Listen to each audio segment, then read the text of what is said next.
Tell me, I think. I'm not sure. What? Okay. So, I am gratified that several of you are using my forums. Let me tell you, it's important that you use my forums. I don't always do this. I usually only do it if I'm feeling evil and I don't feel like the forum usage is as good as it should be. But I have in the past put up 24 hours before a quiz a little page that you have to follow that gives you a string or a picture or a little animal or something that is different depending upon what your name is. And then you get points on the quiz for knowing the little animal, which is different than anyone else's little animal. Which is to say, it is a requirement of the class that you read the forums. Okay, I want to show you what happens if you go to the forums and you're not logged in. Here are the forums. All you can see is off topic. It says, what if this is the only one of the 4 forums you can see? And it says, well, in that case, you need to log in. No, my name is not Caribe. You need to know your own login. Okay, so now I've logged in, and now when I click forums, there's 4 forums, okay? And they're all different ones. So for instance, questions on specific homework, you're actually supposed to say, hey, this is on section 1.1, problem 17, or whatever. And if you post again another one that's on problem 17, I'll just delete it. If I'm nice, if at the beginning of the quarter, I'll actually email you saying, hey, I deleted your post. But I'm not always nice, I have to admit. Some days I'm way too busy to be nice. Okay? So, and all the forums are useful at this point. For example, some fine individual took it upon himself to post a video on truth tables. And I edited it and made it clicky because I like clicky better than some stupid raw URL that you have to copy into your browser. But I appreciate that kind of stuff. Please do it. There's also questions about, can we resubmit the homework, stuff like that. Okay, there's one tutor. Where's my other tutor? Kyle, are you here? Oh, no, Kyle. Well, Joyce is here. Joyce, humor me, Joyce. Can you sit in the middle-ish, please? I need my MSI tutors. I check on you for rational behavior. Okay. So if you really want to fuck with my mind, talk to her. Anyway, so for example, did you know that if you do the homework and then later while you're taking a shower, you don't just think about what would happen if Luke Skywalker had been a Wookiee or whatever, but you also think up the solution to another problem. It's okay, you can re-upload your homework again. We're only paying attention to your last upload. Okay, so it's okay to re-upload. That's in, if you look in the mechanics forum, always my most popular forum, that's where people ask questions and shit. Okay, there's a discussion on the 5% for MSI. So, MSI capacity is 80. I have not yet seen if enough of you are going to sign up that we're going to use up that capacity. I feel completely justified in using 5% credit for MSI if MSI doesn't fill up. That is to say, it's only unfair if there's no capacity left in MSI. Am I making sense to you? On the other hand, there were other people who wanted to suggest things. I'm going to talk to my TAs about taking attendance in section, which is a pain in the ass for them, so I'm not sure how much I want to do. But somebody else put a suggestion on the forums about basically acting as someone who is good with the material and would help others get better at it, which sounds to me like someone who's volunteering to lead a study group. Now, I'm a big fan of study groups. I think study groups are wonderful. I think you can learn a lot in a study group, especially if you're helping other people. So one of the things I'm considering, if MSI fills up, none of this goes into effect unless MSI fills up. If MSI fills up, I may be willing to give that 5% credit for doing things like organizing a student-run study group that you basically send me email about every week, or send a designated TA email about. Do you like that idea? No, that's a bad idea. Why? I thought you'd like that idea. Because some animals are more equal than other animals? What? What? Not if you don't do it. All of this is optional. We're talking about 5% of the credit, guys. Anyway, the first thing is fill up the MSI sections, okay? Let us go to the laptop. The laptop. Yay, laptop. Okay, let me rip off my keyboard. By the way, I don't work for Microsoft, and the first 20 years of my professional life, I thought they were the devil incarnate, and I love my Surface Pro 3 so much. It's a wonderful laptop. This is the keyboard of my Surface Pro 3. Anyway, hey, you guys all know how to get here, what time it is, and crap like that.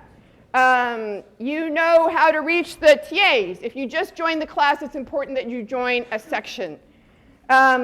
These are times that there are lectures or sections. I have not put the MSI times on here. Hey, Joyce, if I make you an editor, oh no, that's a private calendar I have. Never mind. Damn. I like it when I can convince other people to do work. I meant to put the MSI times on here, but I didn't. But they are on our forums and our webpage.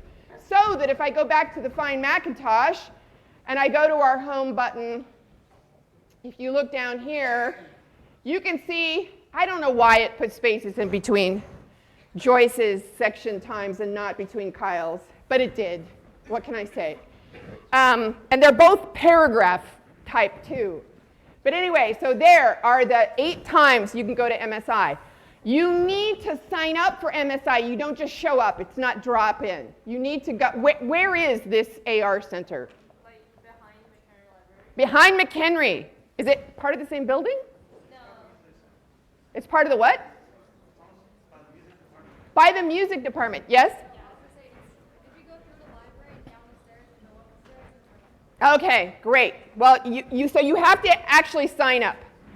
The textbook. People have been giving me crap about the textbook. I'm sorry, I don't know if the Indian textbook you ordered has the right homework assignments. I don't know how to tell. If you can get someone to take photos of the homeworks for one of the sections, you can get someone to compare. Hi, Kyle. The 7th edition is the only one that has the right homeworks. I'm sorry. You can't do the right homeworks if you don't have the 7th edition. I will tell you guys.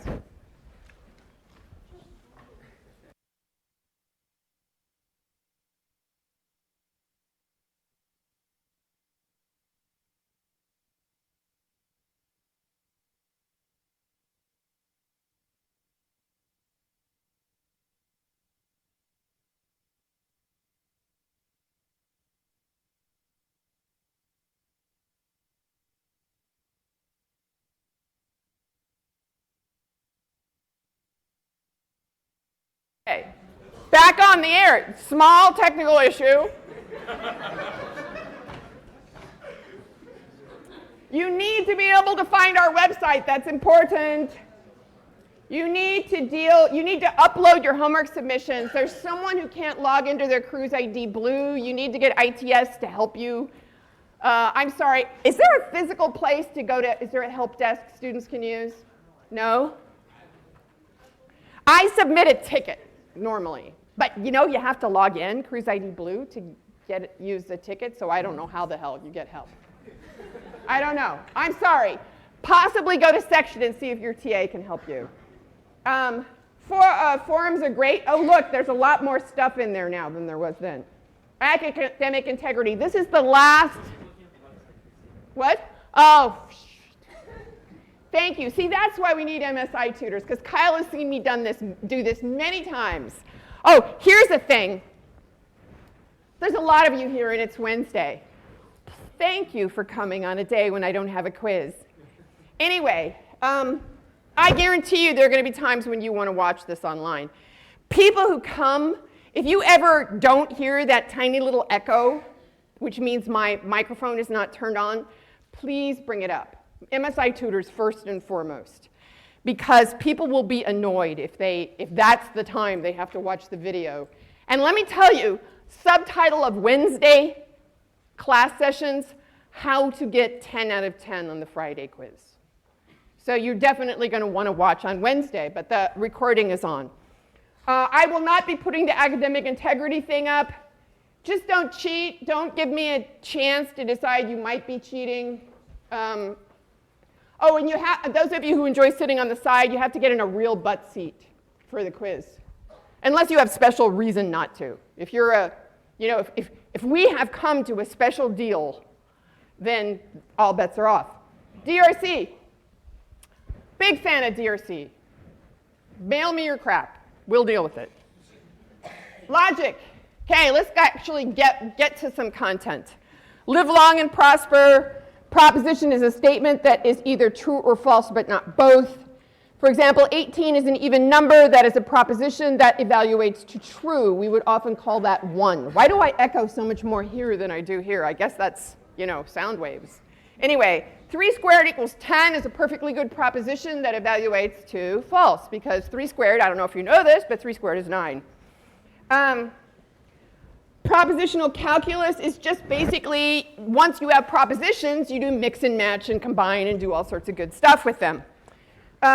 And it's very common to use variables to assign to propositions. A lot of the word stuff that happens in your book, where it says things like, if I don't eat dinner tonight, I will be hungry. What you want to say is, will eat dinner tonight is P, will be hungry is Q, and then write that as P implied Q. And now you know that the contrapositive is, if I am hungry tonight, I did not eat dinner, right?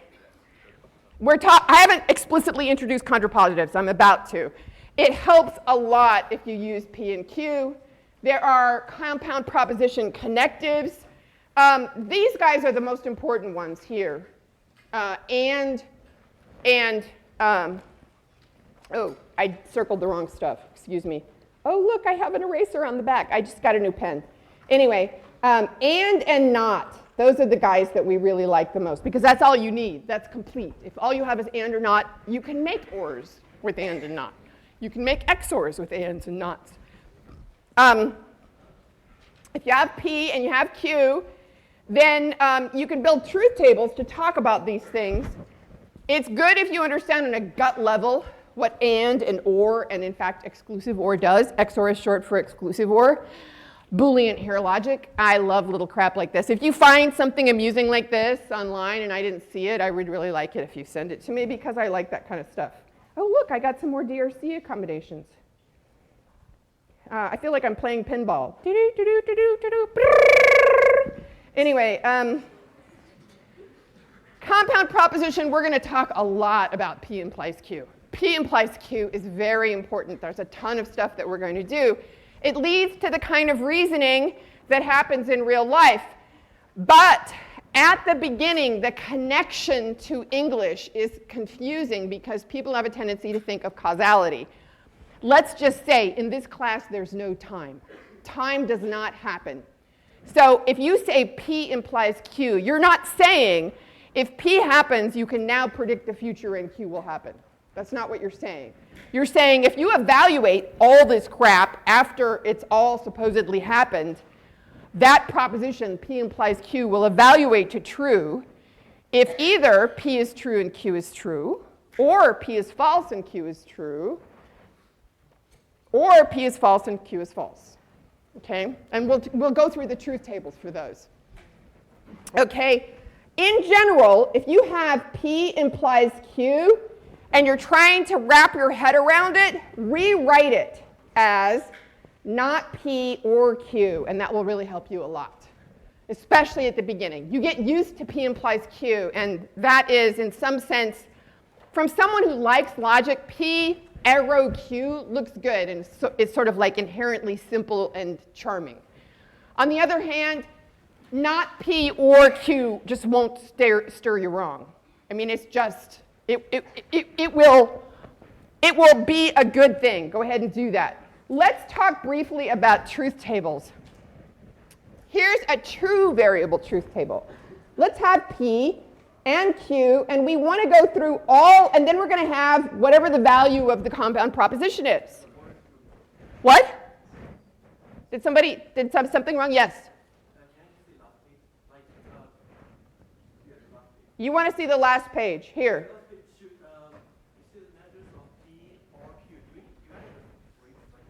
No, you don't. You know why? Well,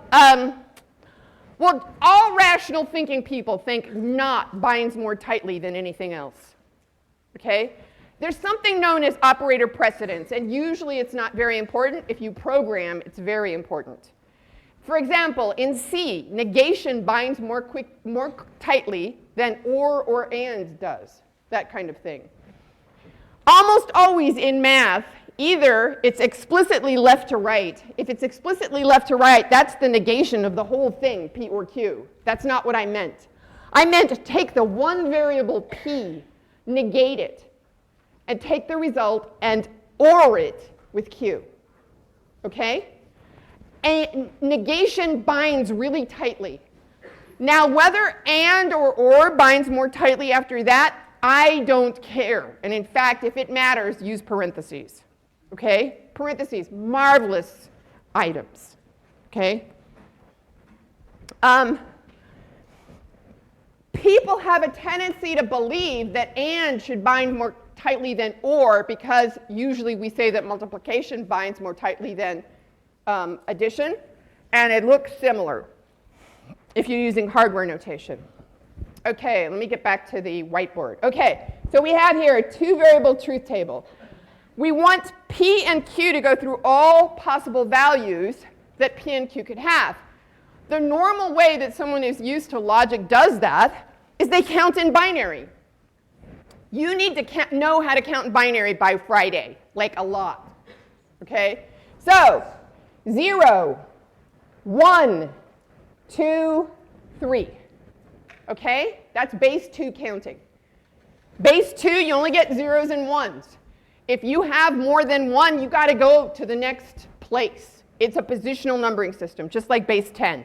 If I have $297 and I say, hey, Kyle, you can pick any of those digits, the 2 or the 9 or the 7, and I'll give you that many dollars based on what it means. Which one are you picking? He's going to pick the 2 because that's 200. 200 better than 90 when it comes to dollars, at least if they're coming in. If they're going out, not so good. Now it sounds like a Comcast bill. But anyway, so if you have 3 variables, P, Q, and R, once again, you count in binary. 0, 1, 2, 3, 4, 5. Oops, sorry.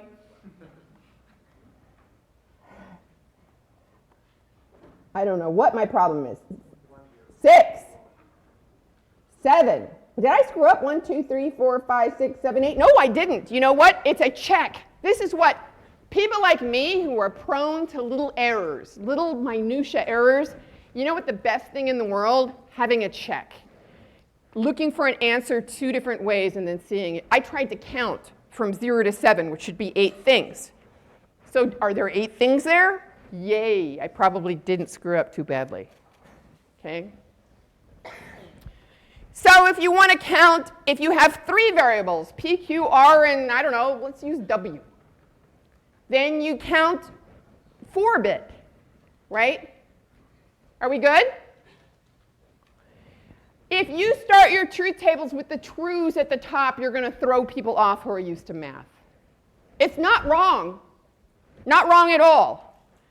But sometimes when you're interested in getting a good grade in the class, throwing your TA for a loop can lose you points and lose you time because you end up having to go talk to your TA about why the hell they did this to you when it's so unfair. Okay? By the way,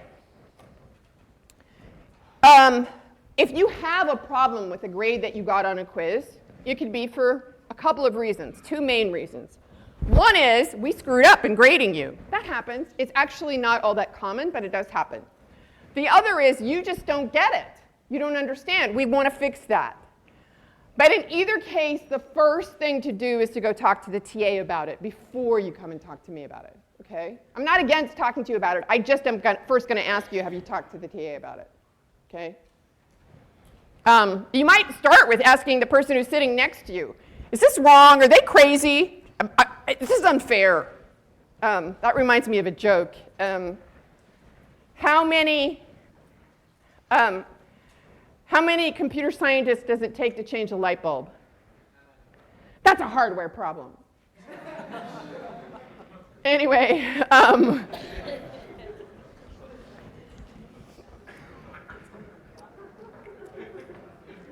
so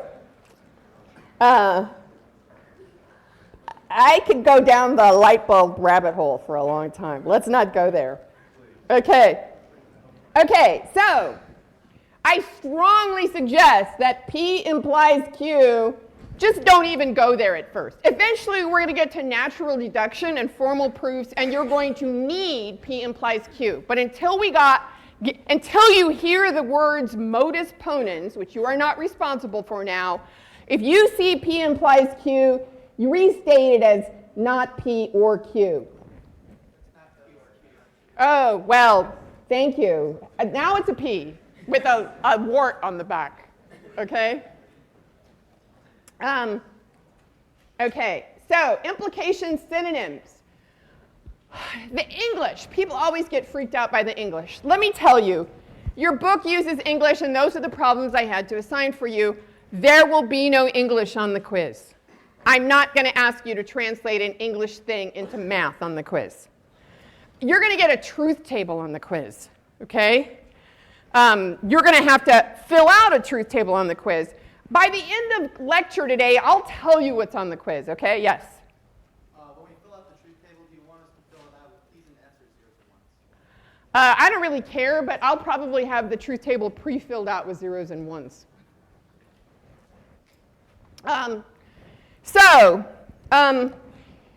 Ways to say P implies Q in English. Not all of them state the P first.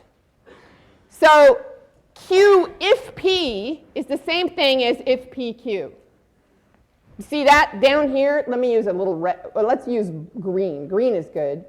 That's totally legal. That's totally legit. Q whenever P happens. Q is necessary for P. Okay, that's just English. There are a million ways to say everything in English. Ooh, let me test something. I have a bet with my housemate. I would like you to raise your hand if you would automatically think less of someone who writes fan fiction.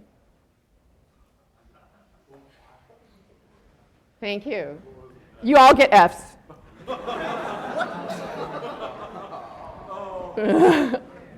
I'm kidding. But I lost that bet, by the way. Okay. So, I find it is very helpful if you're confused at all, you're looking at the English, put is true after everything. If it is true that I don't eat tonight, it will be true that I will be hungry when I go to bed. You know, just add some extra words. Rewrite it. By the way, I know this is harder for the non-native English speakers. That's part of the reason why you're not going to get the translate to English part on the quiz. I think it's useful because you know what? Eventually you're going to want to read popular articles about discrete mathematics, assuming you want to be engineers, right? That's why you're here. Turns out engineers like this stuff. Who knew? I knew. I'm here because I like this stuff. Anyway,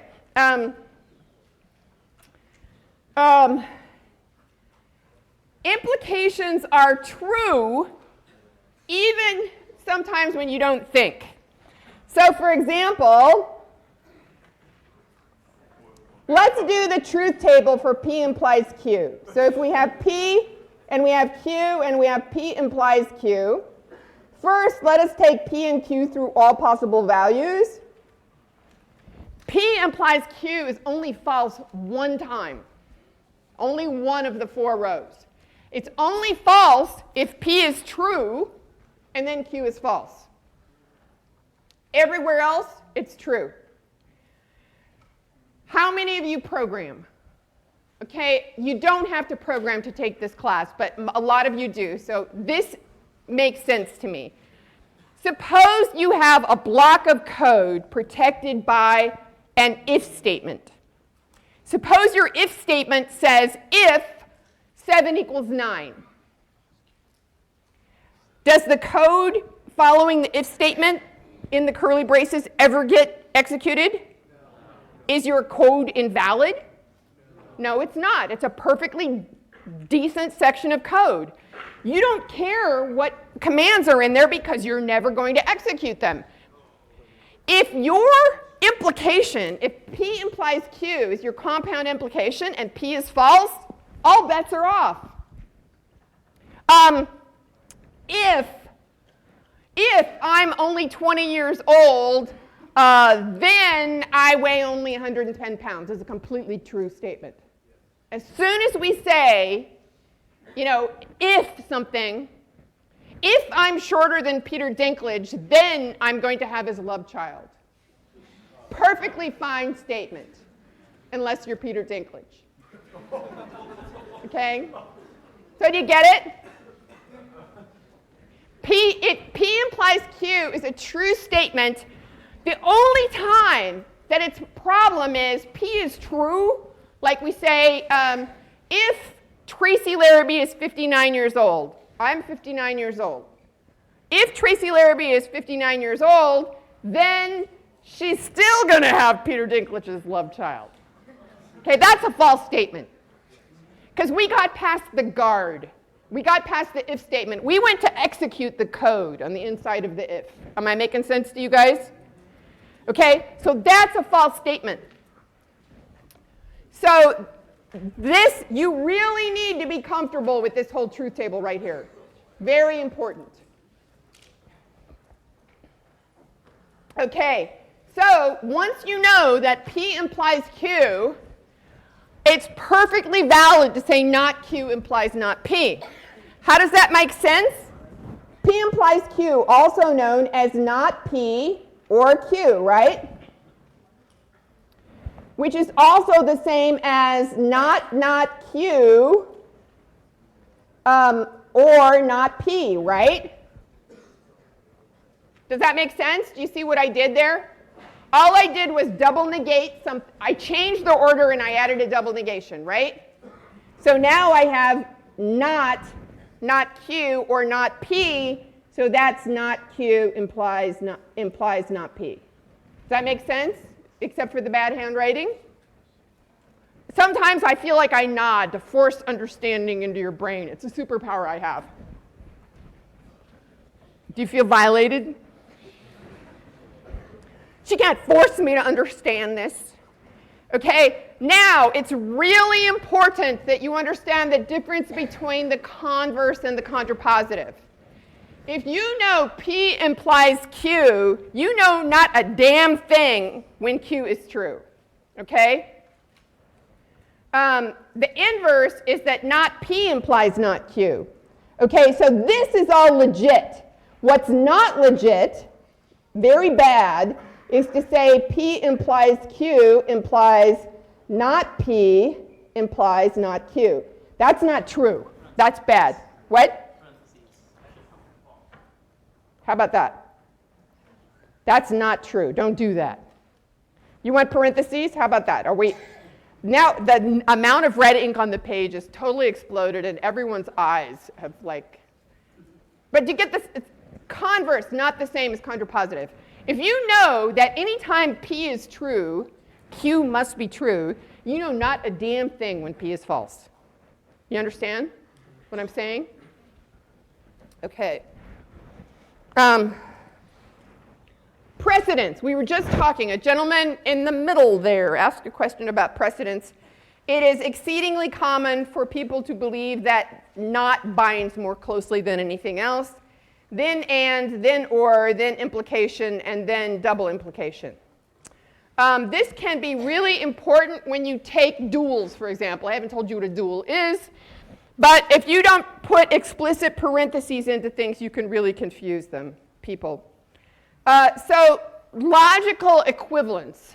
Let us talk about the fact that if I have something like a compound proposition, like suppose I have little p or little q. If I want, I can name that whole thing some new variable. It's very common to use capital P's, Q's, and R's if you are looking at compound propositions. So I can say, let's call that capital P. And now, if I say P and capital P, oh man, I mean capital P. How do I, let's put a little footer on it. Capital P and little q, it'd be the same thing as saying P or Q with parentheses around it and Q. Okay, does that make sense? You can, mathematicians love to name shit. Okay? They really, so do computer scientists. Yeah, but I didn't mean like George or anything. I meant like, you know, it's not just technical fields. It turns out that, for example, people who learn to judge wines, if you have a name for that weird thing that people like more in Beaujolais, you're more likely to be able to detect it in the wine. I mean, our brains are good at things we have names for. Okay, so it turns out that there's a large collection of identity laws that you do not have to memorize. Yes, sir? Is the only way to check if the two-step equilibrium is write all the truth tables? Oh, God, you're talking about an entire branch of computer science or computer engineering right now. So no, that's not the only way. If you want to know if two things are equivalent, one very popular way is to prove that one is equivalent to the other by application of logical identities. Another, if you have a small number of variables, is to do an exhaustive analysis. You apply all possible variable combinations to one formula and the other and check and see if the output is always the same. And there are other things you can do. You can write it in normal form. Normal form is very important. We're about to learn about normal form. If you have conventions for how you do things, it allows you to compare them. So, and we'll talk about that. Logical identities. An awful lot of them are very similar. All of the identities I'm going to talk about except one come in pairs. If there's an and that features in an identity, there's a very similar, intuitively the same identity that has an or in it. So, and those two laws are known as duals. P and true is equal to true. That's an identity law. No matter what you and with true, it doesn't change the value, right? You can and with true all you want. You can also or with false all you want. Okay, domination laws. If you have something and you or it with true, you've lost whatever the original value is because anything ored with true is true, right? You've just dominated it, you stomped it, you squashed it flat. Similarly, if you and something with false, you've just dominated it. Idempotent laws. God, I love that word, idempotent. It's very important in network engineering, distributed systems. Idempotence is an operation that you get the same result no matter how many times you do it. So for example, if I access Kyle's bank account and I say, add $1 to whatever the value of Kyle, I happen to know, Kyle told me he had $10 in his account and I want to give him $1, so I'm going to say, add $1 to Kyle's account. If my finger bounces and I hit it 3 times, he gets $13. On the other hand, if I say set Kyle's account balance to 11, it doesn't matter how many times I bounce it. That's an idempotent operation, that the answer will always be the same no matter how many times I do it. It's very important for distributed systems. So no matter how many times you or the same variable together, it's just the same as just having it once. No matter how many times you and the same variable together, it's just the same as having it once. And then there's the double negation law, which I already used earlier in the lecture. Okay? Now here's the thing. This is really important. Come with me. Everybody take a deep breath. Wake up. Stop texting your sweetheart. Close the comic book. Shut down Facebook. Besides, it's ruining your battery. Look at those laws. Take any law on the left, replace all ands with ors, replace all ors with ands, take all zeros and replace them with ones, take all ones and replace them with zeros. Don't touch the negations. Leave them alone. you get another valid law. That's called the principle of duality. It's really important.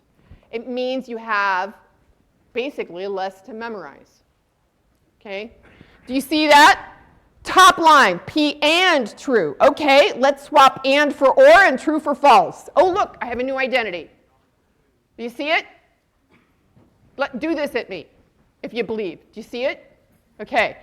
So P or T is equal to T. P or true is equal to true. Swap or with and, swap all instances of true with false. See it? Two completely legitimate identities. One is the dual of the other. Okay? The only one that doesn't have a dual is negation, the double negation. It's important to remember that one doesn't have a dual because that will help you remember not to touch the negations. This is going to be on the quiz. On Friday, this will be on the quiz. I will give you some long-ass formula and ask you to give me the dual of it. It will include negations, and at least 30% of you will change the negations in some way, and therefore you'll get marked wrong. Do you hear me? Don't be that 30%. Don't go there. Okay? So if there's a negation, just Leave it alone. It doesn't move. So more identities coming in two sets. Commutative laws. You guys all took Algebra 2 in school. Commutative law says P or Q is the same thing as Q or P. You get to change the order. Guess what? That works for and too. The law on the right is the dual of the guy on the left. Remove all ors, turn into ands. There's no trues or falses to change. The next one is the associative law that says if you have P associated with Q and OR them together, and then you OR another R, you can instead associate Q with R and OR them together, and then OR it with P. And that works, once again, the dual works if you remove all of the ORs and change them with ands. And then there's distributive law. Everybody is used to the distributive law on the right. If you think about Algebra 2, people are used to distributing multiplication over addition. But we are perfectly willing to distribute OR over AND. We are also perfectly willing to distribute AND over OR. Okay? And then, watch the video. There's tons of it. I mean, you know what? It's in your book. Does anybody have their book with them? Get it out and hand it to me. Open to the page with the identities, please, for me. section 1.3. Is it in 1.3 or 1.1? I don't know. 1.3. Oh, damn. I meant to. Well, it's still going to be on the quiz. Sorry. I told you to read 1.3. Yeah, it's online. Thank you. So I'm going to use the Find Document camera for a second. Can you get this on the way out so I don't have to crawl in there after you?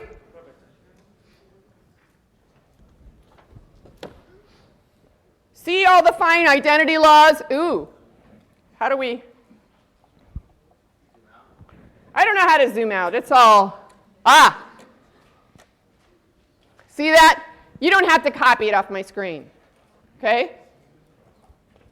Back to the laptop. Okay.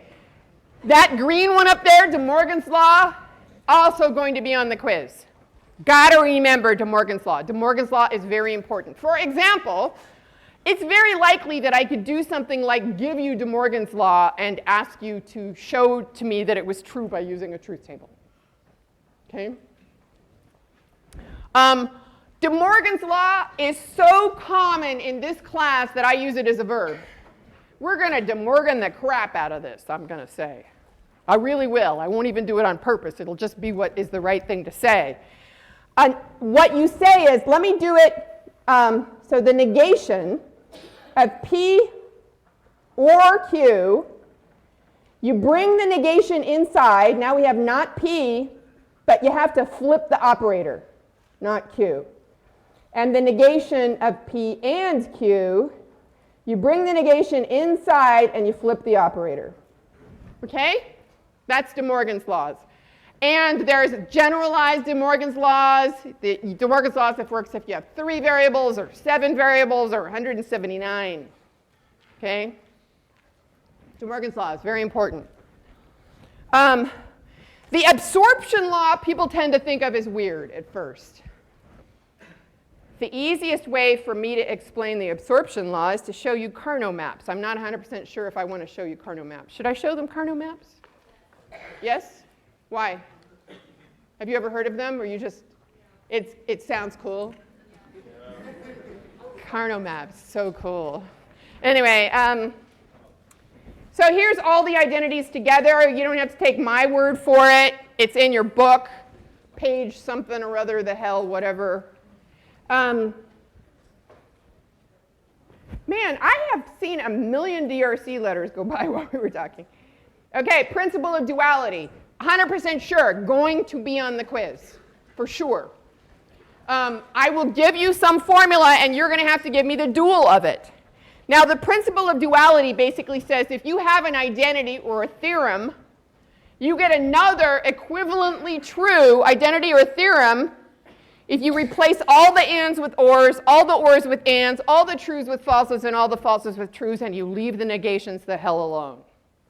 Normally, they leave out the part about leaving the negations the hell alone. I'm emphasizing that for you, because I know a lot of you are going to get that wrong. Okay? Let's talk about tautologies. A tautology is something known to be true. It's a theorem or an identity, something that's always true. What can I say? I really like tautologies. Do you want me to read it to you, or can you read it? Okay. Wait, I should join this honor society to show colleges I'm honorable, and I'm honorable because I'm in an honor society? Basically, yes. Sounds like I could save trouble by joining the tautology club directly. That's not a real club. Then I'm starting it. Tautology club. So how'd you learn about us? From our Facebook group. If 1 million people join this group, it will have 1 million people in it. Listen up. The first rule of tautology club is the first rule of tautology club.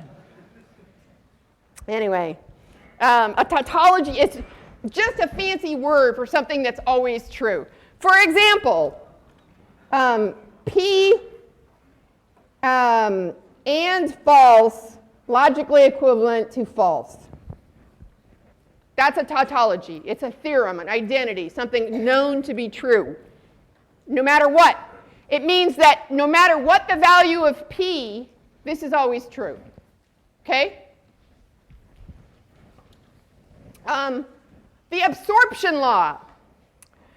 Because people find it confusing, I wrote it out explicitly. This is a truth table to show you that P or the and of P and Q is the same as Q. So if you have 2 columns with P and Q, and you make a new column for P and Q, and now you and together these 2 columns, or together these 2 columns, you get this, which is exactly the same as P. Do you see how I've proved the absorption law by clicking the values into a truth table? Why does that disturb you? No, You think it's cool? That's the sound you should tell your significant other that that's what that means, because I didn't interpret it that way. He or she might think they did something wrong. Okay. You sit let me tell you, Kyle has seen me a lot. If you sit in the front row, accept my MSI tutors. Kyle knows I can do this. You sit in the front row, do you know what you're saying? I get to give you shit. Yeah. Okay? That's the rule. Okay? Oh, let me guys tell you explicitly, until and unless I actually can tell you're trying to screw me over, I like you. Okay? Once I can tell you're trying to screw me over, I don't like you anymore. On the other hand, I'll probably forget who you are and like you again, because I'm very inconsistent. Okay? But don't sit in the front row if you don't think I'm allowed to tease you about your significant other, okay? Fair? Do you want to move to the back row? No. Okay. Okay. Okay. So this was a case of using truth tables to show you that something was true. Let me do it through identities. I'm going to start out with the left-hand side of what I was trying to show. And now, every line on the page, I used one of the little identities to say that the next line is equivalent to the line before it. Okay? So I start with P or P and Q. I know that I'm allowed to AND P with true anytime I like. That doesn't change the value. Why? Because of the identity law. So now I have P and true or P and Q. Now I'm going to use the distributive law. So now I have P and true or Q. But we know true or Q is the same as true. And we know P and true is the same as P. This is exactly the same as showing it via truth table.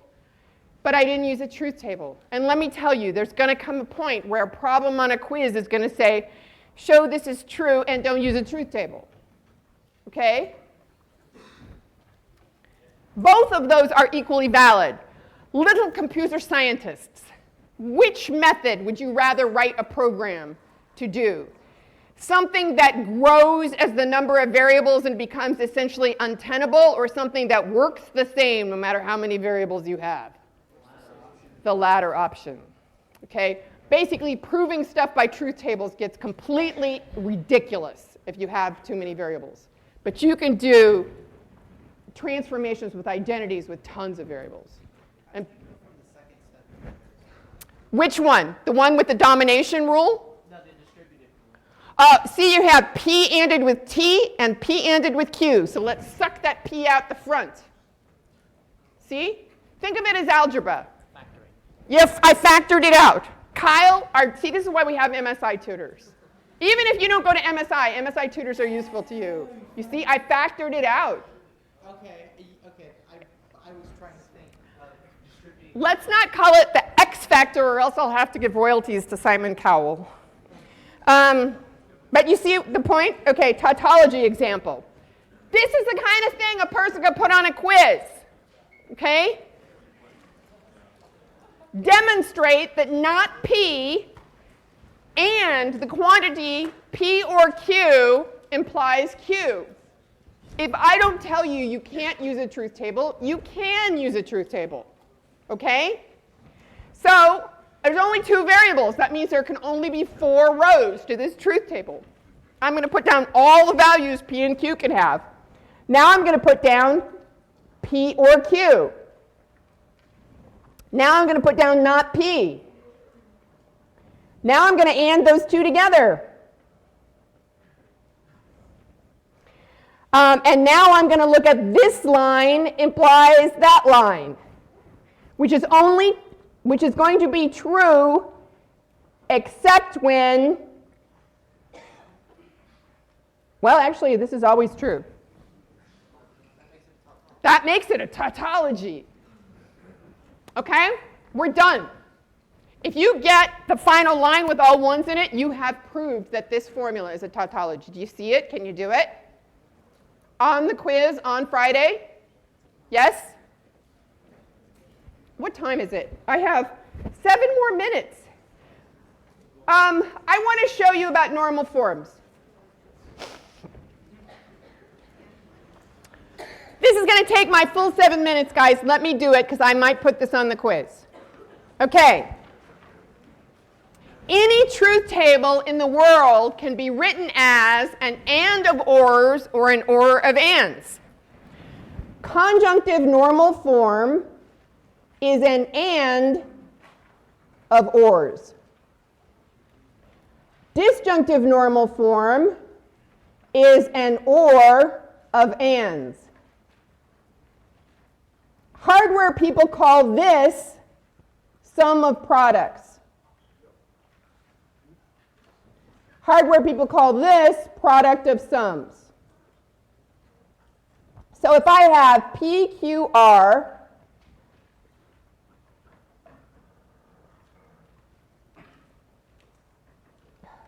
Sorry, bad handwriting. Okay, so I'm going to come up with a random truth table. How about, there we go. C and F you get by taking the 0 rows of the truth table, and D and F you get by taking the 1 rows of the truth table. Let me point out what the one, these are the 1 rows of the truth table. See them there? There's only 3 of them. What you do is you write down the name for that row as a product. That is to say, as and. So for example, the name of this row of the truth table is not P and Q and not R. Does that make sense? That row, that is the row of the truth table where P is 0, Q is 1, and R is 1. Are we happy? If you don't get this, you're going to be unhappy on Friday. Make you understand. Yes? Where did you get this value? I just did this column, I put it in there totally randomly. Okay, the name of this row of the truth table is not P and Q and R. Yes? Wouldn't it also be P or Q or R? No, because P, you can't be on that row of the truth table if P is true. You can only be on that row of the truth table if P is false, because there's a 0 in that place. Make sense? I didn't see who, I lost who answered that. Yes? If it's a 0, you use a negation, and if it's a 1, you don't use a negation. Okay? So let's do our last row that has a 1. P has a 1, so we just write it down. Q has a 1, so we just write it down. And R has a 0, so we're going to negate it. Okay? If you take all of these things and OR them together, you have disjunctive normal form or sum of products for the formula for that truth table. You're done. That is a canonical form for that 3-variable truth table formula. Joyce. Did you flip the sum of products? Did I? CNF is product of sums. God damn it.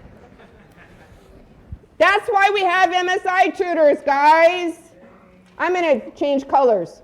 Okay, CNF is product of sums. And DNF is sum of products. Okay? What? Everything else is still valid. Everything else is hunky-dory. Is that something only a really old person would say? Oh, charming. You know, when I lived in Paris when I was in the 1970s, and when I go back now, they tell me I sound really weird. It's like I'm wandering around saying groovy, far out, man. Yes? This right here is disjunctive normal form. Question, what purpose does this serve in the grand scheme? Like, what is it that This is a way to write down any truth table you can write down in disjunctive normal form. And it makes it, I'm answering a question from earlier in the quarter, it makes it very easy to compare two formulas. Normal form means something that is conventional. It's a convention. A normal form, if I have a truth table and I write it down in normal form, I'm making it, if I have a formula in normal form, I compare it with another formula in normal form, and it's easy to tell. Now, I am not going to ask you for conjunctive normal form on this first quiz because people tend to find it harder, and I don't feel like I've had enough time to tell you about it. Shall I tell you about conjunctive normal form? I hate it when you tell me you don't want to know something if it's not on the quiz. Okay. So here, come with me, guys. This is something I really like. Suppose we're playing a game, and we have one of those gigantic person-sized chess tables. And I can either stand on a white square or a black square. And we have rules about how we're about to move. Maybe we even use the rules of chess. I don't know. But when we're done, if I'm standing on a white square, I win, and you owe me money. And if I'm standing on a black square, I lose, and I owe money. Okay? So if you want to describe the winning states of this game, you can either say, well, all you have to do is stand on a white square, right? Equally valid, all you have to do is stay off of a black square. Disjunctive normal form, also known as sum of products, tells you how to get on to the ones rows of a truth table. Conjunctive normal form, also known as product of sums, tells you how to stay off of the zeros lines of the truth table. How do you, I'm going to switch to blue ink. How do you stay off of the first line of this truth table? How can you guarantee your variable assignments could never put you on the first row? Well, if P is true, you couldn't be on the first line, right? But it's also just if Q is true, you can't be on the first line. And if R is true, you can't be on the first line. So what you're saying is, hey, if P is true, and at the same time, P is true, P and P or Q or R keeps you off of the first row of the truth table. But if I tell you how to stay off of one black square on a chessboard, that's not enough. Because what if you move diagonally and get on another black square? I have to tell you how to stay off all the zero rows. So at the same time, you have to stay off of the next row of the truth table. How can you make sure your variable assignment does not put you on the second row of the truth table? Well, if P is true, or Q is true, or R is false, you can't possibly be on the second row of the truth table. Do you see? I'm not putting this on the quiz yet, but it's going to be either on the final or another quiz, I promise you. Kyle has seen me do it before. Okay, how do you stay off of this line of the truth table? If P is false, or Q is true, or R is true. Next line of the truth table, if P is false, or Q is true, or R is false. Last line of the truth table, if P is false, or Q is false, or R is false. If you AND together all of the blue lines, you get conjunctive normal form, also known as product of sums. You OR together the red lines, you get D and F. You AND together the blue lines, you get C and F. Okay? I'm not putting this on the quiz on Friday. I will not put the blue part on the quiz on Friday. The red part, what is D and F? You need to understand. If I give you a random truth table, you need to be able to give me the D and F, also known as sum of products, for it, okay? What's our time? I actually have a little bit more time. Is there did I answer? Some people came up with questions ahead of time and I said, hey, I'm going to address that in class. Did I address whatever the hell you asked me in class? You'll never listen to me again because now you're all talking and wrestling papers. Okay, see you on Friday. There will be a quiz. Quiz is at the end of class. Joyce. Kyle knows this, you don't. I always ask my MSI tutors to take the quiz.